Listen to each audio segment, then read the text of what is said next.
오늘도 지난주에 이어서 말씀의 제목이 똑같지요. 신앙생활에 대하여라는 제목을 가지고 함께 말씀을 나누도록 하겠습니다. 우리 모든 사람은요, 믿음이란 것을 가지고 있어요. 너나 할 거 없이 모든 사람은 믿음을 가지고 있습니다. 단지 모두가 같은 믿음을 갖고 있는 것은 아니죠. 이게 무슨 말인가 하면 믿음의 대상은 상당히 다양하다는 것입니다. 예를 들어서 많은 사람들이 하나님이 창조하신 피조물들을 믿고 경배하고 엎드립니다. 예를 들어서 이 거대하고 울창한 나무 앞에 엎드리는 인생도 있고, 또한 온갖 동물 앞에 엎드리는 인생도 있습니다. 또는 자신의 손으로 만든 우상을 믿고 경배하는 인생도 있죠. 반면 이렇게 말하는 사람들도 있어요. 나는 무교다, 나는 아무것도 믿지 않는다, 이렇게 말하는 사람들도 있는데, 가만히 들여다보면 누굴 믿는 거예요? 나 자신을 믿어요.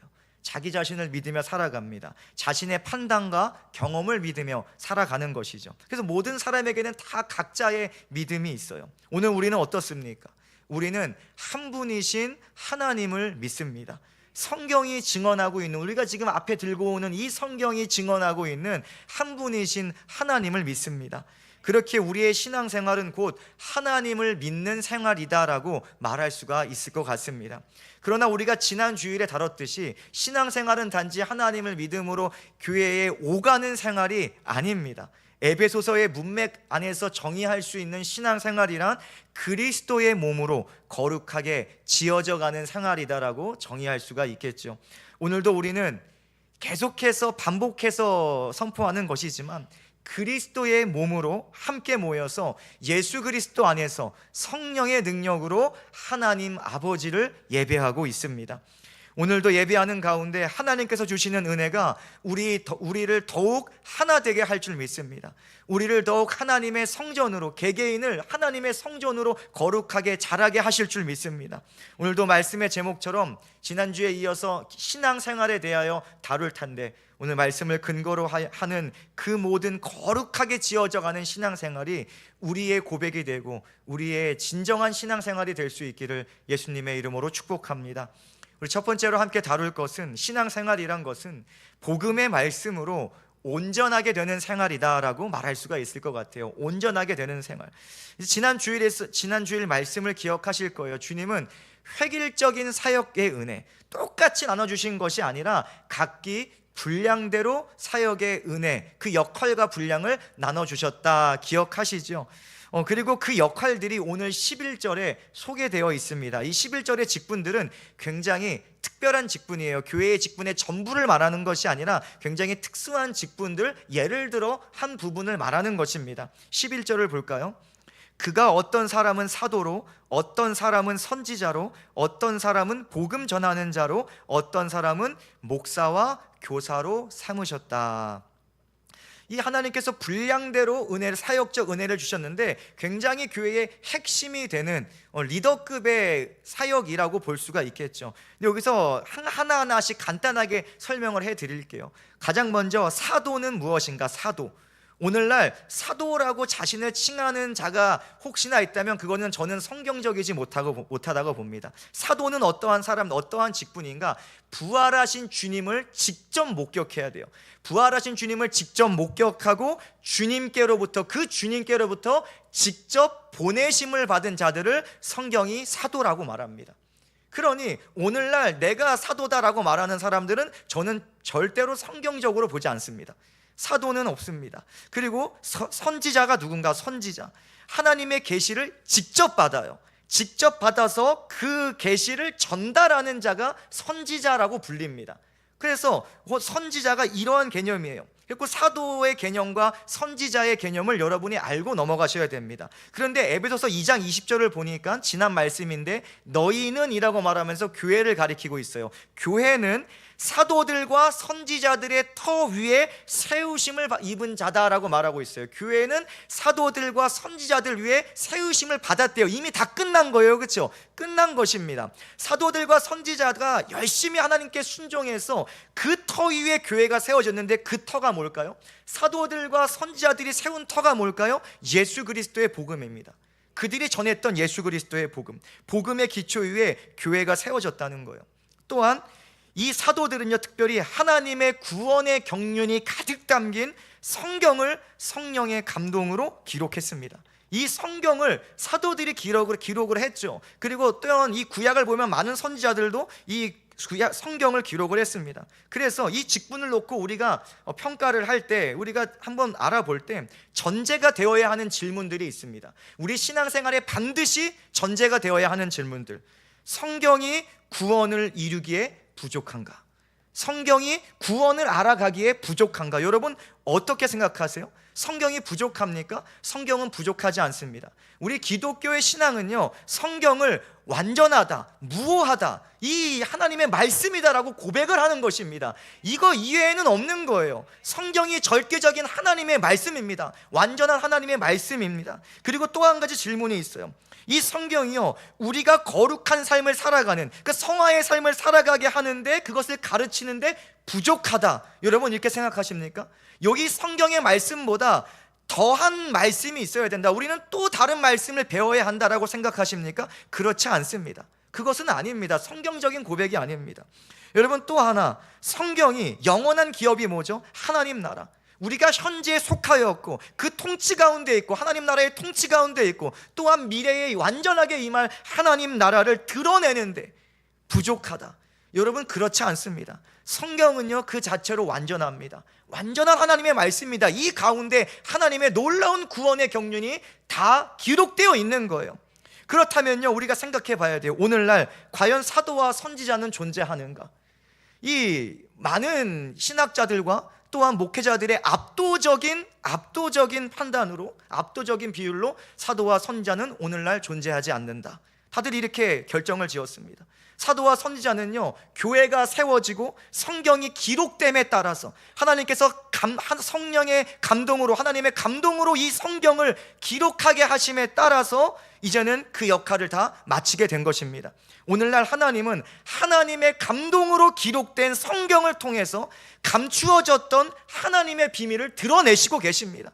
다른 어떠한 사람에게 직접적으로 말씀하셔서 말씀하시는 것이 아니라 이미 2000년 전에 그 세우신 사도들, 선지자들을 통해서 하나님의 감동으로 기록된 이 성경을 통해서 우리가 완전하고 무하고 더할 것 없고 뺄 것 없다고 고백하고 있는 성경을 통해서 하나님은 하나님의 그 구원의 경륜을 우리 가운데 드러내고 계시다는 거예요.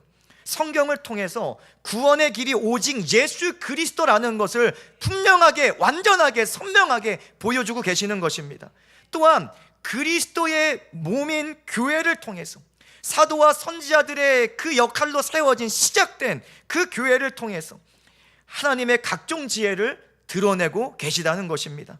그러므로 이제는 하나님께 직접적으로 계시를 받는 사도와 선지자는 직분적으로 존재하지 않겠죠. 다만 사도적 그리고 선지자적 사명만큼은 오늘날도 우리가 이어가야 될 줄 믿습니다. 사도적인 사명, 선지자적인 사명, 다시 말해서 성경을 근거로, 하나님의 감동으로 쓰여진 이 성경만을 근거로 해서 복음을 전하고 교회를 세우고 또한 하나님의 뜻을 가르치고 선포하는 사명은 오늘날 존재하며 우리가 반드시 이루어야 되는 사명인 줄 믿습니다.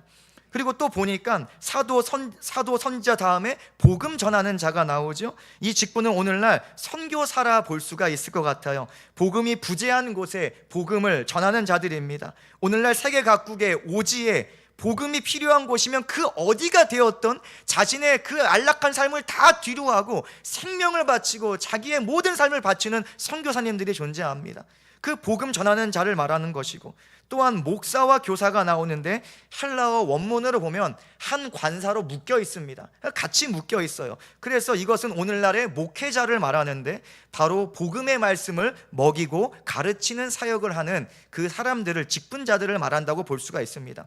이렇게 11절에 나오는 직분들에는요 하나의 공통점이 있어요. 이 직분들을 가만히 들여다보고 그 역할들을 들여다볼 때 하나의 공통점이 발견하게 되는데 바로 말씀을 다루는 직분이라는 것입니다. 그것도 복음의 말씀을 다루는 직분들입니다.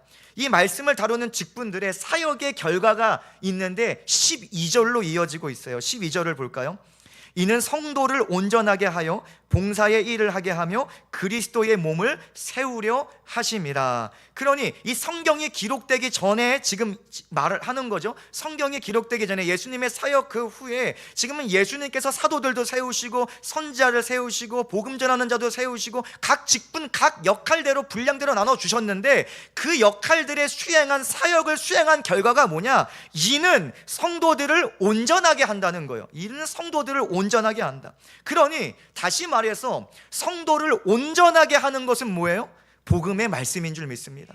하나님의 복음의 말씀, 이들이 복음을 가지고 사역하기 때문에 복음의 말씀이 성도를 온전하게 하더라는 거예요. 그리스도의 몸으로 거룩하게 지어져가게 하는 그 지어져가는 신앙생활은 그래서 언제나 바른 복음의 말씀을 듣고 배우고 삶으로 소화시킴으로 가능한 것입니다. 그래서 온전한 신앙생활에는 순서란 게 있어요. 저는 이 신앙생활의 순서를 굉장히 중요하게 여깁니다. 순서가 정확해야 되거든요. 온전한 신앙생활의 순서가 있는데 열심이 우선되면 안 됩니다. 물론 열심은 필요해요. 우리 열심 있는 신앙생활 해야 됩니다. 예수님도 라오디게아 교회에게 너희가 회개하라, 열심을 내라라고 말씀하셨습니다. 여러분 열심 있는 신앙생활, 여러분의 의지를 가지고 하나님 찾을 수 있기를 예수님의 이름으로 축복합니다. 그거 필요해요. 그러나 우선되면 안 돼요. 온전한 신앙생활을 하고 싶다는 마음이 굴뚝 같더라도 복음의 말씀을 바로 알지 못하면 온전한 믿음이 생길 수 없습니다. 온전한 신앙생활 할 수 없습니다. 로마서에서 이를 명확하게 보여줘요. 로마서 10장 2절을 보니까 내가 증언하노니 그들이 하나님께 열심히 있으나 올바른 지식을 따른 것이 아니니라. 하나님의 의를 모르고 자기 의를 세우려고 심써 하나님의 의에 복종하지 아니하였느니라. 하나님을 향한 열정은 있었어요.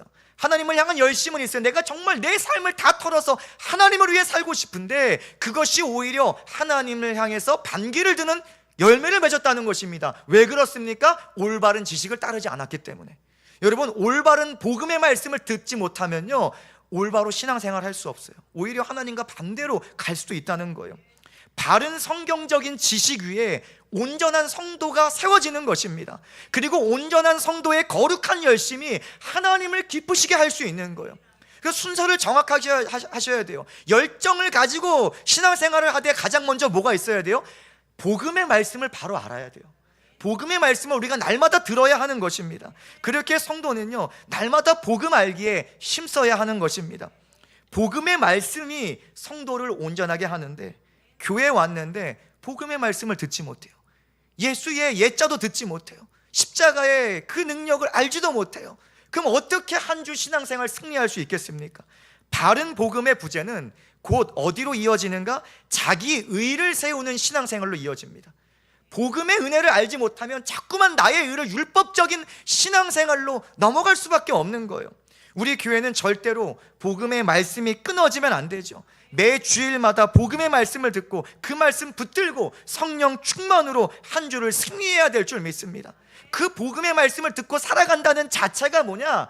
이미 예수님께서 말씀하셨어요. 하나님의 나라가 가까이 왔다라고 말씀하셨죠. 이미 우리 이 땅에 하나님 나라가 시작됐어요. 하나님의 통치가 시작되었습니다. 하나님 나라는 어떠한 장소적인 개념이 아니라 관계의 개념입니다. 하나님의 통치 안에 살아가는 것. 우리가 살아갈 때 이 복음의 말씀을 들어야 하나님의 통치 안에 살아갈 수 있게 되는 거예요. 우리의 하루의 삶이 하나님 나라에 속한 삶, 세상을 살아가지만 하나님 나라에 속하여서 그리스도의 영광을 드러내면서 영원한 미래에 임할 하나님 나라를 소망하는 삶, 이 삶을 살아갈 수 있기를 예수님의 이름으로 축복합니다. 모든 성도님들의 머릿속에 이 공식이 각인되어 있어야 돼요. 교회는 복음이 선포되는 곳이다. 교회는 복음이 선포되어야 돼요. 교회는 복음을 듣는 곳이 되어야 됩니다. 교회에 복음의 말씀이 울리지 않는다면 그것은 대단히 잘못된 일입니다. 이런 공식이 여러분의 머릿속에 각인되어 있어야 돼요. 지난 주일 말씀처럼 교회는 평안에 매는 줄로 날마다 묶여 있어야 할 줄 믿습니다. 바로 복음의 말씀으로 우리가 묶여 있어야 한다는 거예요. 복음의 말씀 듣기를 지루해하는 성도가 없기를 바랍니다. 또 복음이야. 좀 다른 것 좀 하자. 다른 것 좀 세상에서 재밌는 말도 하고 세상의 흐름대로 저 가치 있는 이야기, 세상 가치 있는 말도 하고 좀 정치 얘기도 하고 이런 것 좀 우리도 같이 합시다. 여러분, 저는요 가장 먼저 본질적인 것이 우리 교회 가운데 충만해야 된다고 생각을 해요. 제가 기도할 때마다 그런 감동을 주십니다. 예수 그리스도의 이야기가 끊임없이 우리 가운데 폭포수처럼 쏟아져야 될 줄 믿습니다. 여러분, 또 복음이야, 그거 생각은요, 사단이 주는 사망의 생각이라는 것을 반드시 기억하고 경계하셔야 돼요. 오늘 본문 13절 보면 교회에서 날마다 끊임없이 선포되어야 하는 복음의 말씀이 무엇인지 구체적으로 가르쳐 줍니다. 13절 볼까요? 우리가 다 하나님의 아들을 믿는 것과 아는 일에 하나가 되어 온전한 사람을 이루어. 너무나 구체적이고 명확하지 않습니까? 우리가 어떤 거예요? 하나님의 아들을 믿는 것과 아는 일에 하나가 되어서 예수 복음, 그거 선포하라는 거예요. 그걸로 하나가 될 수 있다는 거예요. 그걸로 우리가 하나 되고 그것으로 우리가 자라나게 된다는 것입니다. 바울의 서신서를 보면요, 분명 여러 가지 있어요. 뭐 은사도 나오고 병 고침의 그런 기적들도 나오고 많이 나옵니다. 그런데 항상 이 교회를 하나 되게 하고 교회를 세우고 우리를 자라가게 하고 우리를 온전하게 하는 것은 그런 것이 아니에요. 그런 건 쏙 빼버립니다. 무엇을 말해요? 복음의 진리를 말하는 거예요. 예수 그리스도의 복음을 바울은 강조해요. 바울의 서신서를 다 뒤져보세요. 우리를 자라게 하고 온전하게 하는 것은 예수 그리스도의 복음입니다. 그것이 본질이기 때문이죠. 단지 현상적인 것, 신비로운 것, 감각적인 것 당연히 좋죠. 우리 피부로 느껴지는, 우리 눈으로 보게 되는 감각적인 것, 현상적인 것 좋죠. 근데 사실 그런 것들은 본질은 아닙니다. 그런 것에 묶이면 안 돼요. 왜냐? 이단들도 그런 현상이 다 있어요. 이단들도 방언하시는 거 아세요? 다 해요. 다 합니다. 우리는 그런 감각적인 것에, 그것도 고린도전서에만 치중되어 있는 한 부분이에요. 너무나 중요해요. 신앙생활에 너무나 중요하고 우리가 터부시하면 안 되는 부분이지만 그것을 본질 삼아서는 안 된다는 거예요.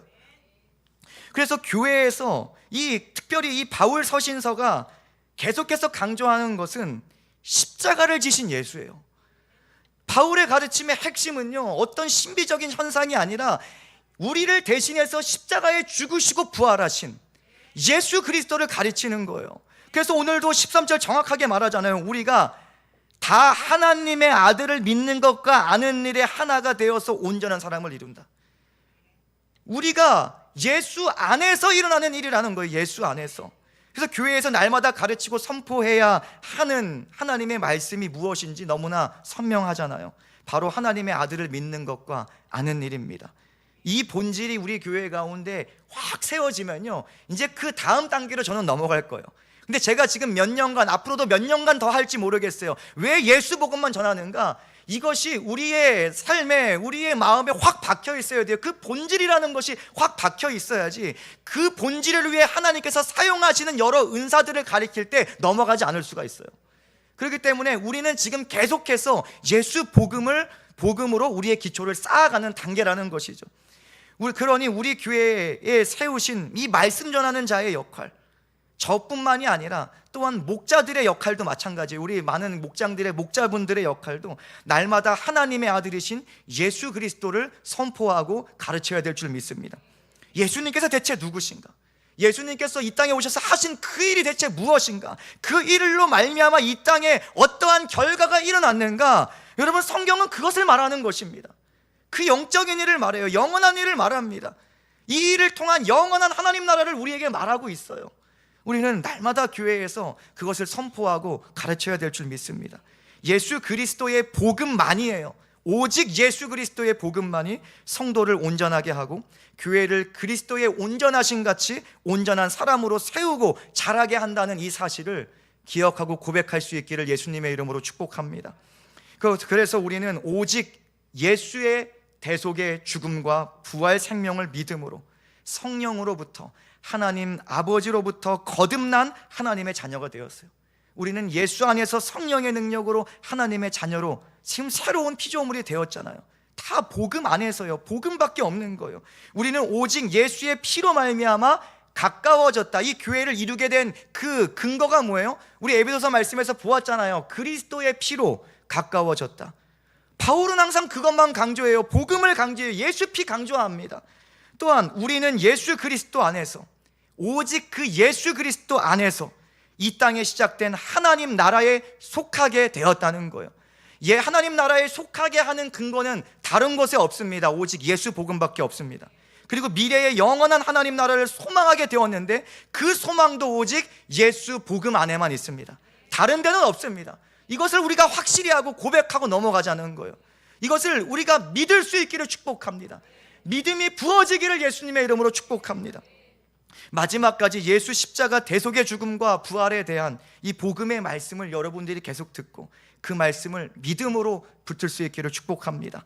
이번 한 주도 성도를 온전하게 하는 예수 그리스도의 복음에 반응하여서 거룩한 삶 살아갈 수 있기를 예수님의 이름으로 축복합니다. 두 번째로 신앙생활은 무엇인가? 이 복음으로 싸워서 이기는 생활이다라고 할 수 있을 것 같아요. 오늘 본문 보면 대조되는 개념이 등장을 해요. 13절을 보니까 온전한 사람, 그리고 14절을 보니까 어린아이, 이 두 개념이 상당히 부딪히고 있어요. 먼저 온전한 사람을 살펴보면 사실 문맥상으로 보면 문맥상 개개인의 성도를 말하는 게 아니라 이 온전한 사람은 교회를 의미합니다. 주님의 몸된 우리가 이루는 한 세 사람을 말하는 의미이지만, 그러나 교회를 이루는 것이 누구예요? 각 개개인의 하나님의 성전된 성도이기 때문에 우리 각자에게 적용되는 말씀이기도 합니다. 그래서 이 두 가지 관점을 다 열어놓고 이 말씀을 함께 보려고 해요. 13절을 볼까요? 전체절을 한번 볼게요. 우리가 다 하나님의 아들을 믿는 것과 아는 일에 하나가 되어 온전한 사람을 이루어 그리스도의 장성한 분량이 충만한 데까지 이르리니, 이 우리가 예수 그리스도 같은 복음을 말하는 거예요. 한 복음 안에서 하나의 온전한 사람을 이루어서 지금 어디 향해 나간다는 거예요? 그리스도를 향해 나아간다는 거예요. 그리스도를 닮아가려고 우리가 날마다 그 길을 걷는다는 것입니다. 그래서 복음의 말씀을 믿고 아는 온전한 사람은요, 온전한 사람, 성숙한 성인을 말합니다. 그런 온전한 사람은 목표점이 분명해요. 목표적이 분명한데 예수 그리스도를 목표로 자라갑니다. 그리고 온전한 사람은 복음의 말씀을 따라서 그 목표대로 흔들림 없이 살아갈 수가 있는 것입니다. 온전한 사람은 흔들리지 않아요. 근데 오해하지 말 것은 완벽하게 살아간다는 게 아니에요. 완전하게 살아간다는 것이 아니라 복음적이지 않은 것에 흔들리지 않는다는 거예요. 복음적이지 않은 가치에 삶이 요동하지 않는다는 것입니다. 그러니까 성경을 굳게 붙든다는 것이죠. 물론 넘어져요, 그렇죠? 그러나 엎드러질지라도 우리는 완전히 엎드러지지 않는 것은 주께서 우리를 붙드시기 때문입니다. 온전한 사람은 주님이 붙드시고 우리는 그 말씀을 또한 붙듦으로 넘어가지 않아요. 요동하지 않아요. 반면 14절에 등장하는 개념인 어린아이가 있는데 세상의 함정들에 빠지고 걸려 넘어집니다. 14절을 볼까요? 이는 우리가 이제부터 어린아이가 되지 아니하여 사람의 속임수와 간사한 유혹에 빠져 온갖 교훈의 풍조에 밀려 요동하지 않게 하려 함이라. 이 어린아이는요, 자꾸 속아요, 자꾸 빠져요, 자꾸 흔들리고 자꾸 요동칩니다. 여기서 어린아이라는 헬라어로요, 네피오스라는 단어를 씁니다. 네피오스. 근데 원어적인 의미로 이게 직역을 하면 말하지 못하는 자라는 의미를 담고 있어요. 말하지 못하는 자.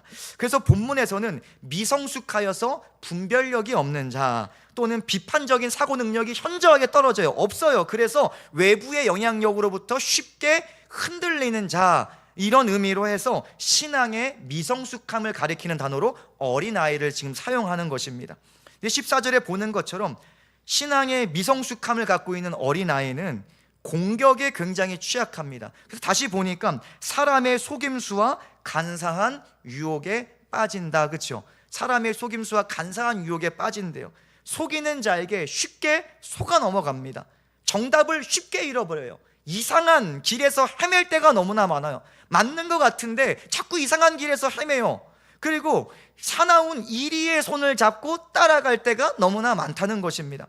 쉬운 예로 이 부모님, 저도 육아를 하다 보니까 부모님은 항상 어린 자녀들에게 가르칩니다. 누가 모르는 사람이 아이스크림을 사준다고 해도 절대로 따라가면 안 돼. 이 어린 아이들에게 계속해서 강조하고 가르치잖아요, 그렇죠? 유치원에서도 낯선 사람을 방어하는 말을 가르치더라고요. 그래서 저희 두 아이가 더 어릴 때 유치원만 갔다 오면, 어린이집 갔다 오면 이런 말을 합니다. 안 돼요, 싫어요, 도와주세요. 이거를 계속해요. 그러니까 가르쳐 주는 겁니다. 낯선 사람이 뭐 하자 그러면 안 돼요 라고 말해라, 싫어요 라고 말해라, 끌고 가려고 하면, 데리고 가려고 하면 도와주세요 외쳐라, 이걸 말하는 거예요. 그런데 아무리 가르쳐줘도 우리 어린아이들은요, 아이스크림 사주러 그러면요 얼굴이 왜 이렇게 환해지는지 몰라요. 얼굴이 너무 환해져서요 손을 내밀고 따라갈 때가 얼마나 많습니까? 그래서 제가 1부 때 이 이야기를 하고 1부 때 우리 주일학교 아이들이 그래도 어쩔 수 없이 부모님 따라서 나오는 아이들이 한 5-6명 됩니다. 그 아이들 설교 앞에서 듣고 제가 내려가서 목사님이 아이스크림 사줄까 그랬더니 안 간대요. 말씀 듣고 안 간대요. 어쨌든 이제 가자 그러면 자꾸 따라가요. 이와 같이 복음의 말씀 안에서 온전한 사람으로 성장하지 않으면 성도는 어린아이와 같이 날마다 속는 것입니다. 날마다 속아요. 세상을 따라 이리저리 휩쓸려 갑니다. 사람의 말과 세상의 유행을 따라 요동하는 불안정한 이 신앙생활을 하게 된다는 것이죠. 그래서 미성숙한 교회, 미성숙한 성도를 보면 마치 이런 걸 보는 것 같아요. 닻이 없는 배, 닻이 없는 배. 이게 무슨 말입니까? 닻이 없는 배는 바람이 잔잔할 때는 괜찮아요. 아무 문제 없어요. 바람이 안 불면 잔잔히 있으니까 자기가 가고 싶은 대로 가고 잘 갑니다. 그런데 바람이 강하게 불기 시작하면 이야기는 달라져요. 땅에 내릴 닻이 하나도 없으니 바람을 버티지 못하고 바람이 부는 대로 이리저리 요동치고 때로는 뒤집어지는 것입니다. 이처럼 말씀에 닻이 없는 미성숙한 교회와 성도는 세상의 유행이나 주변 사람의 말 한마디에 쉽게 흔들리는 거예요. 말씀으로 분별하지 못하기 때문에 그렇습니다. 분별할 복음의 진리를 제대로 알지 못하니까 자꾸 사람의 말에 흔들리게 되고 감정에 흔들리게 되는 거예요. 특별히 세상에서 문제 하나 크게 터져봐요. 그러면요 교회를 한 6개월 방학합니다. 그러다가 한 3개월 방학, 6개월 방학, 1년 방학하다가 그것이 다 감정적으로 정리가 되면 나와요. 감정을 따라가는 신앙생활이겠죠. 여러분, 이 분별할 진리의 말씀이 없는 어린아이 같은 성도는요 이런 신앙생활 할 수밖에 없어요. 맨날 속고 맨날 삐지고 맨날 넘어가고 안 나오고 이럴 수밖에 없죠. 물론 어린아이나 온전한 사람이나 바라보는 목표점은 동일해요. 참 신기하게도 예수 그리스도가 목표라는 것은 알고 있어요. 믿음이 연약한 자나 믿음이 좀 있는 자나 신앙생활이 지금 처음 시작하는 성도나 오래된 성도나 목표점이 예수라는 것은 기가 막히게 다 알고 있습니다. 그래서 그 예수를 향해 걷기를 원해요. 모두가 원합니다. 여러분 예수 향해 걷기 싫은 사람 계세요? 다 똑같이 고백을 해요. 여러분 모두가 나 예수 닮고 싶다고 고백을 합니다. 그러나 말씀이 없는 미성숙한 교회나 성도는 매번 살아가면서 목표를 놓쳐요. 목표를 알지만 놓친다는 거예요. 말씀이 없으니 분별하지 못하죠. 그래서 말씀이 없어서 기준이 제대로 세워져 있지 않으니까 자꾸 세속적인 경험을 따라갑니다.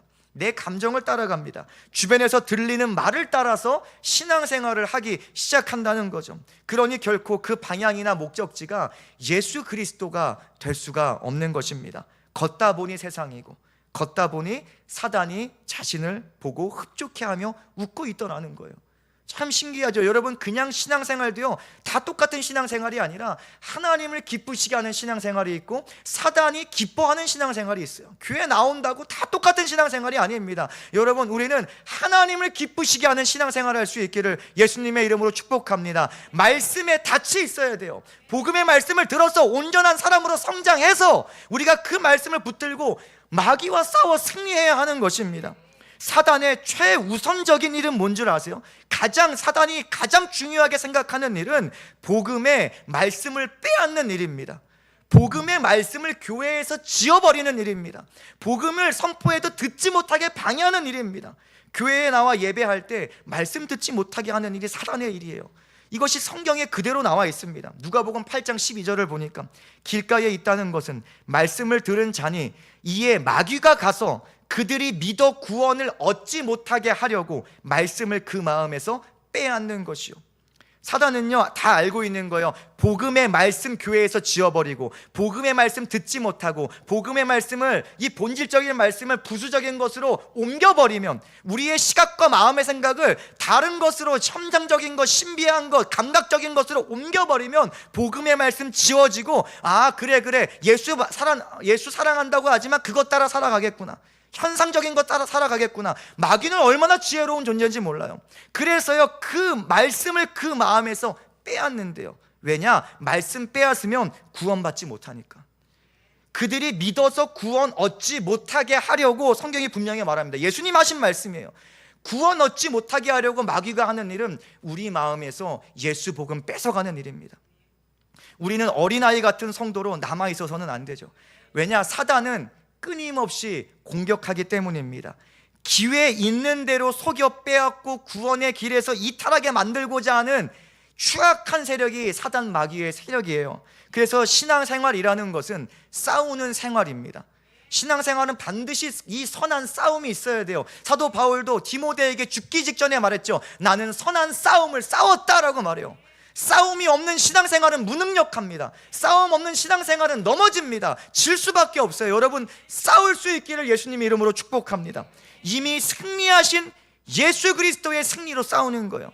여러분에게 능력 없어요. 저에게도 능력 없어요. 저희 약해요. 우리 모두 약합니다. 그런데 우리 안에 승리하신 예수 그리스도가 함께 하시니 우리는 오직 예수의 승리로 싸우는 것입니다.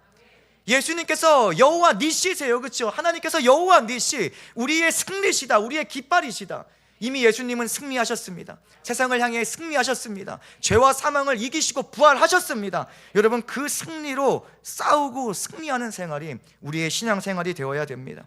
신앙생활은 그래서 이 세대를 본받지 않는 거예요. 싸우는 거죠. 이 세대와 싸워서 이 세대를 따르지 아니하고 진리의 말씀으로, 오직 복음의 말씀이 기준되어서, 절대적인 기준되어서 하나님의 뜻을 분별하는 생활, 그것이 우리가 해야 하는 신앙생활인 줄 믿습니다. 오늘 우리는 어린아이와 같이 떠내려가는 신앙생활하면 안 돼요. 온전한 사람으로 이기는 신앙생활할 수 있길 축복합니다. 예수 복음의 닻을 소유할 수 있길 축복합니다. 조금 더 하나 더 살펴볼 것은 온전한 사람에 대해서 조금 더 살펴볼 건데요, 15절 말씀 볼까요?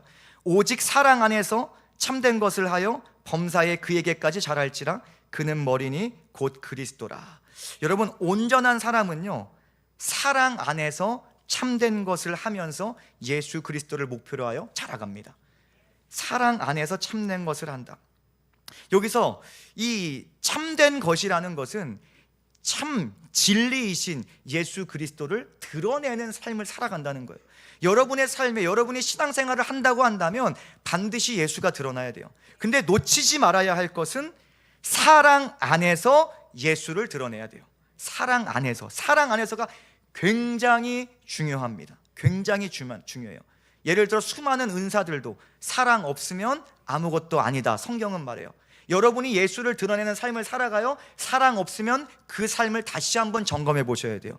예를 들어 이거예요. 여러분이 이 복음에 대한 지식이 있어서 자꾸 그 복음의 지식으로 저 지체를 잘 못한다고 손가락질합니다. 아니, 복음, 예수 이름으로 지적할 때가 많잖아요. 그렇죠? 너 성경에 이렇게 써 있는데 대체 뭐 하는 짓이냐? 이 성경을 가지고 지적할 때 얼마나 많습니까? 그러면요, 그 사랑 없는 지식은 지체를 죽입니다.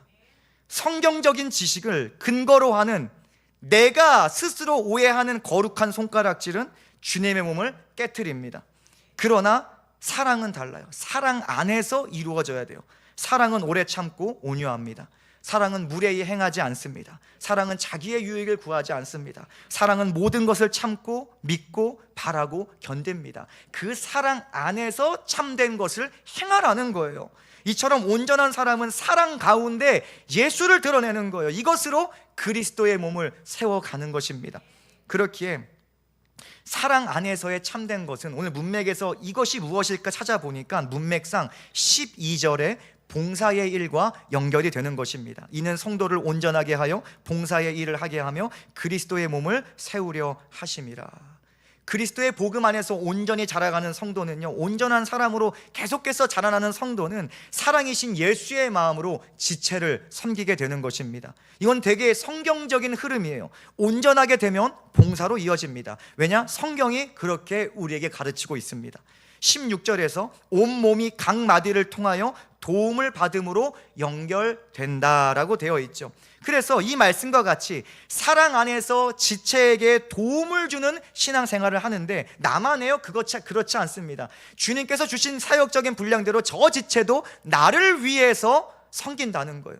그래서 도움을 주고 도움을 받음으로 우리가 연결되고 결합하여서 주님의 몸으로 거룩하게 세워져 가는 것입니다. 우리는 십자가 사랑으로서 사단의 공격을 물리쳐야 되는 거예요. 사단의 권세는 하나님의 구원의 지혜가 가득 찬 그 구원의 경륜의 비밀이 드러난 이 교회를 무너뜨리려고 합니다. 이 교회를 갈라놓으려고 혈안이 되어 있습니다. 사단은 그래서 복음이 선포되는 교회를 싫어합니다. 복음이 메마른 교회를 좋아하지 복음이 선포되는 교회를 굉장히 싫어합니다. 그렇기에 성령이 하나 되게 하신 교회를 십자가 사랑 안에서 지킨다는 것은 사단의 권세와 영적으로 전쟁한다는 의미를 포함하는 거예요. 여러분, 교회를 지키는 것 자체가 사단과 전쟁하는 것입니다. 영적 전쟁을 벌이는 거예요. 왜냐? 사단은 자꾸 무너뜨리려고 하는데 우리는 힘써 지켜야 하기 때문입니다. 성령이 하나 되게 하신 것을 복음으로 지켜야 하기 때문입니다. 그래서 복음이 주는 사랑으로 말미암아 이 지체를 섬기며 성령 안에서 교회를 세워가는 것, 봉사의 일을 하면서 세워가는 것은 그 자체가 그리스도의 몸을 무너뜨리려는 사단을 향한 방어요, 공격이 된다는 것입니다. 이 봉사가 그래서 굉장히 중요한 거예요. 한마디로 온전한 성도는 예수 사랑으로 봉사의 일을 하면서 분열시키려는 사단을 물리칠 수가 있는 것입니다. 분명히 오늘날 인기를 끄는 목사님들이 있어요. 인기를 끄는 목사님들. 댓글 보면은 칭찬이 자자한 목사님들이 있는데 공통점은 교회에 와서 쉬고 일하지 말래요. 당연히 좋죠. 쉬고 일하지 말라면. 그런데 우리 작년의 목표는 쉬는 거였잖아요. 근데 그것 자체가 끝이 아니라고 말씀드렸잖아요. 우리는 왜 쉽니까? 재충전해서 열심히 일하기 위해서 하는 거예요. 이래야지 교회가 세우는 거예요. 제가 1부 때 한 가지 예를 들었는데 우리 1부 반주를 하고 계신 우리 한 권사님이 계신데 그 권사님은 그 반주를 우리 교회에서 맡으신 지 20년이 넘습니다. 20년 넘게 한 자리를 지금 수고하고 헌신하고 계세요. 그 사랑 안에서의 헌신이 없으면, 열심이 없으면, 봉사하지 않으면 교회는 세워갈 수 없어요. 우리는 서로를 향해서 섬겨야 돼요. 왜냐? 예수님께서 섬기시는 분으로 왔기 때문에 우리는 쉴 것이 아니라 섬김의 몸을 받고 예수의 몸을, 이 그리스도의 몸을 섬김으로 세워가야 되는 것입니다. 그래서 우리가 조금 전 읽었듯이 12절을 다시 보면 이는 성도를 온전하게 하여서 끝이 아니에요. 온전하게 하여서 뭘 해요? 봉사의 일을 하게 하며 그리스도의 몸을 세우려 하심이라. 이것을 우리가 생략하면 안 돼요. 생략하면 분명 이 봉사의 일도 지난주 말씀과 같이 볼 때 각기 분량대로 주십니다. 각기 분량대로. 그래서 오늘 16절 마지막 말씀을 보니까 그에게서 온몸이 각 마디를 통하여 도움을 받음으로 연결되고 결합하여 각 지체의 분량대로 역사하여서 그 몸을 자라게 하며 사랑 안에서 스스로 세우느니라. 우리는 각자의 분량, 기회 있는 대로 봉사하고 섬겨야 될 줄 믿습니다. 그래야 이 몸이 세워져 가는 거예요. 2026년도 우리 교회 두 번째 기도 제목이 있잖아요. 자막을 보면 기회 있는 대로 주를 위해 기쁨으로 헌신하게 하소서. 그냥 여러분들 괴롭게 하려고 한 게 아니라 성경의 원리입니다. 신앙이 자라면 자랄수록 하나님께서 말씀하신 것은, 성경이 말하는 것은 봉사의 일을 하면서 교회를 세워간다는 거예요. 여러분, 기회 있는 대로 이 교회를 기도로 섬기고 예배로 섬기고 갖가지 봉사의 일로 섬길 수 있기를 예수님의 이름으로 축복합니다. 그래서요, 이번 한 주도 봉사와 섬김을 부정적으로 바라보게 하고 느끼려는 그 말씀들, 그거는요 듣지 마세요. 자꾸 세상에는요 이 봉사하는 것, 섬기는 것을 이런 이유로 말해요. 세상에서도 힘든데 교회까지 와서 힘들어야 되냐, 이러한 합리적인 이유를 대면서 자꾸만 봉사 섬김을 자꾸 널리 하려고 하는데, 그런 말씀을요 다 뒤로 던져버리고 섬김의 본이 되신 예수 그리스도의 사랑 안에서 우리가 다 물리칠 수 있기를 예수님의 이름으로 축복합니다. 복음으로 싸워 이기는 신앙생활 될 수 있기를 축복합니다. 말씀을 정리합니다. 우리는 신앙생활에 대해서 말씀을 나누고 있어요. 신앙생활은 거룩하게 지어져가는 생활이란 것을 함께 나눴습니다. 성도는 그리스도의 몸의 각 지체이기 때문에, 여러분 각 지체이기 때문에 여러분이 온전하게 되어야 그 몸도 온전하게 될 수가 있습니다. 누구 한 명만 온전해서는 안 돼요. 저 지체가 아직 어린아이라면 가서 손 잡아주고 같이 합력해서 선을 이뤄야 되는 것입니다. 그리고 성도는요 어떻게 온전해질 수 있어요? 오직 그리스도의 말씀으로, 오직 복음의 말씀을 날마다 들어야지 그 복음의 말씀으로 우리가 온전하게 될 수가 있는 것입니다. 제가 성경을 보니까 다른 이유가 없어요. 다른 이유도 찾고 싶은데 다 말씀으로 된대요. 말씀으로. 그래서 우리가 해보자는 거예요. 말씀, 복음의 말씀 계속해서 듣고 우리의 하나님께서 이루어 주시는 그 은혜들을 함께 맛봤으면 좋겠습니다. 더 나아가 복음의 말씀이 있는 온전한 성도는 예수 십자가 안에서, 그 사랑 안에서 참된 것을 하며 교회를 섬기고 지체를 섬기고 이 교회를 하나의 되음을 지키며 나아가더라는 것입니다. 우리 이런 말씀 나눴죠. 성경이 말씀하는 교회를 세워가는 신앙생활이 우리의 신앙생활 되기를 축복합니다. 그저 교회를 종교시설로 여기고 오가는 종교인이 되지 마시고 교회를 그리스도의 몸으로 고백하면서 우리를 구원하시고 새롭게 하신 예수 그리스도의 사랑 안에서 헌신하고 섬길 수 있기를 예수님의 이름으로 축복합니다. 지난주 나눴듯이 우리 모두는 각각의 사역적인 은혜가 있어요. 작은 일이든 큰 일이든 이번에 주신 사역적 은혜가 그저 예배뿐이든 그런 거는 상관없어요. 우리가 왈가왈부할 게 아닙니다. 그거는 하나님께서 주신 사역적 은혜가 있는데 각자의 은혜대로 여러분 순종하면서 충성하면서 이 교회를 아름답고 거룩하게 세워갈 수 있기를 예수님의 이름으로 축원합니다. 아멘.